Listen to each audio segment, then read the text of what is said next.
Halo, Assalamualaikum warahmatullahi wabarakatuh. Perkenalkan saya Jafrizal, nomor peserta FO 35. Saya mengikuti ujian kompetensi medik veteriner media. Kemudian saya berasal dari Dinas Pertanian dan Ketahanan Pangan Kota Palembang. Kali ini saya ingin memaparkan analisis tentang bagaimana kota Neopolis menjadi kota pelayanan publik yang prima.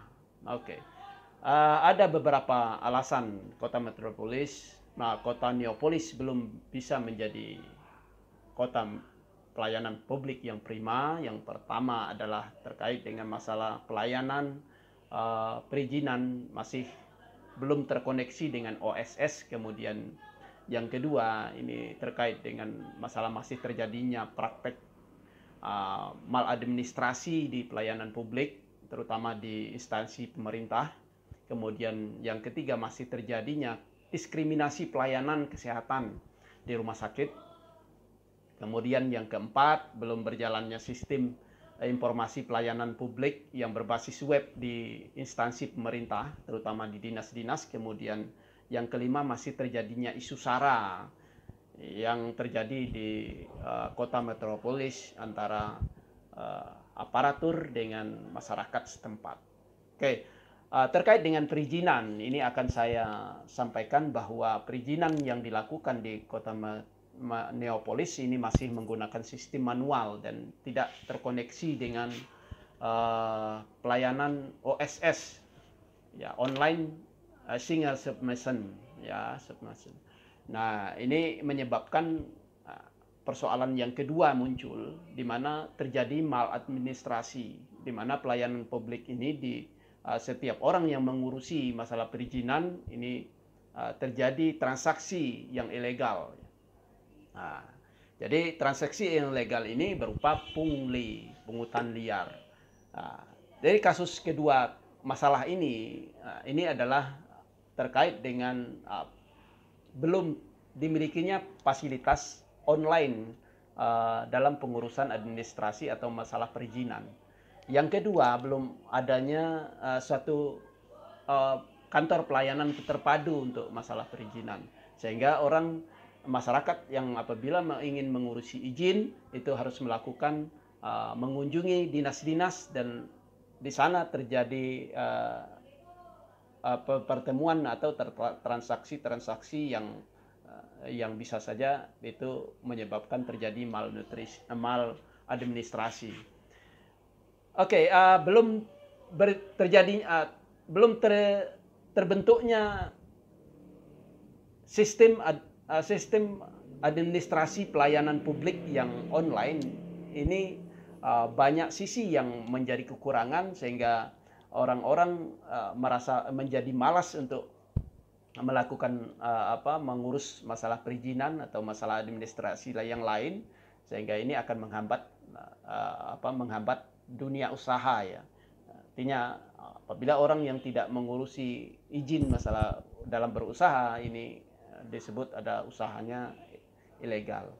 Yang ketiga, masih terjadi diskriminasi dalam pelayanan kesehatan. Ini terjadi pada anak-anak yang sebenarnya orang dari keluarga yang tidak mampu di sana. Dan ini yang harus dilakukan penyuluhan atau lakukan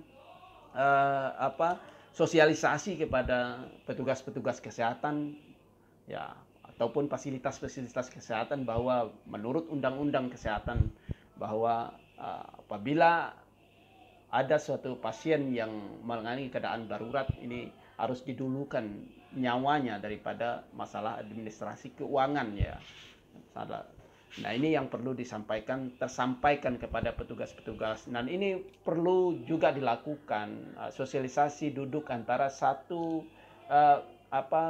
meja antara dinas kesehatan, kemudian lembaga asuransi, kemudian juga dari pihak rumah sakit atau fasilitas yang menjalankan pelayanan kesehatan, sehingga semuanya itu bisa diatasi dan mungkin tidak perlu terjadi, ya. Perlu ada suatu SOP yang jelas di segi pelayanan, di segi kesehatan, kemudian juga harus ada diberikan suatu alur dan batas waktu dalam mengurus administrasi pelayanan atau pelayanan perizinan ataupun pelayanan kesehatan. Ya, yang keempat, belum berjalannya sistem informasi yang berbasis web ini tidak mampu karena di kota Neapolis ini aparaturnya tidak mampu mengoperasikan web yang sudah disediakan. Ini menjadi persoalan. Ini terkait dengan masalah kompetensi dari aparatur itu sendiri.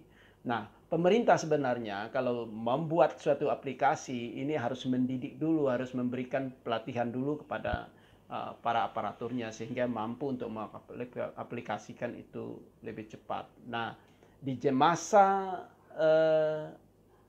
masa industri 4.0 ini informasi dan komunikasi ya itu menjadi hal yang mutlak, ya kan. Jadi teknologi informasi dan komunikasi menjadi hal yang menjadi penting bagi masyarakat, di mana orang bisa mengakses informasi-informasi terkait dengan masalah penggunaan dana di pemerintah, kemudian pelayanan-pelayanan publik yang tidak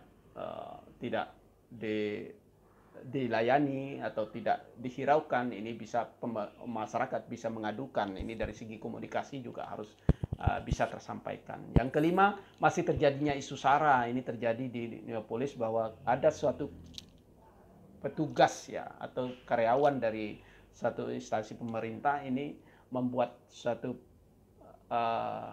video, kemudian di-share ke medsos, kemudian ini menyinggung satu kelompok masyarakat, dan ini mestinya tidak terjadi karena keanekaragaman kita ini akan menjadi suatu kekuatan di mana kita akan bisa saling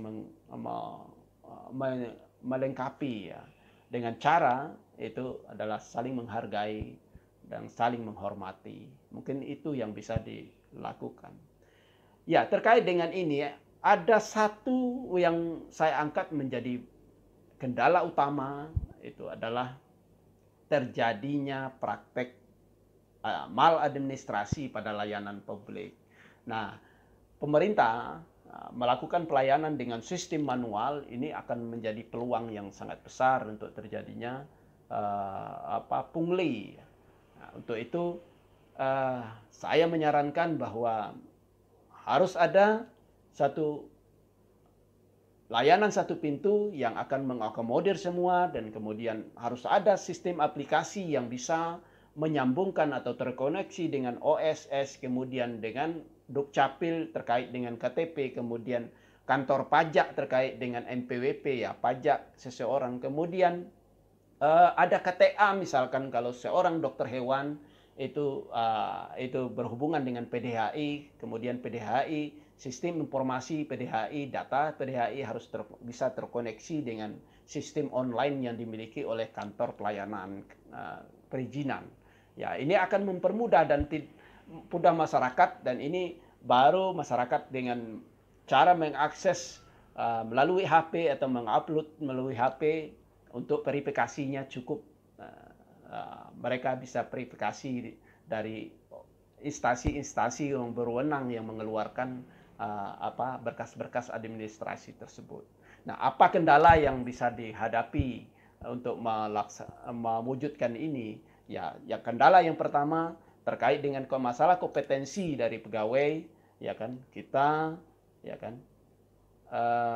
Bukan saja masalah kompetensi, tapi masalah integritas dari pegawai. Nah, terkait dengan itu, kita merekrut pegawai itu berdasarkan kompetensi akademik, tapi bukan dari moral. Nah, itu kita harus merekrut berdasarkan moral juga yang harus kita perhatikan. Yang kedua, ini membuat pelayanan dalam bentuk online, ya kan, yang terkoneksi. Yang ketiga, ini pelayanan satu pintu. Ini harus disediakan oleh kota Neapolis. Mungkin itu saja yang bisa saya sampaikan. Wabillahi taufiq wal hidayah. Assalamualaikum warahmatullahi wabarakatuh. Terima kasih.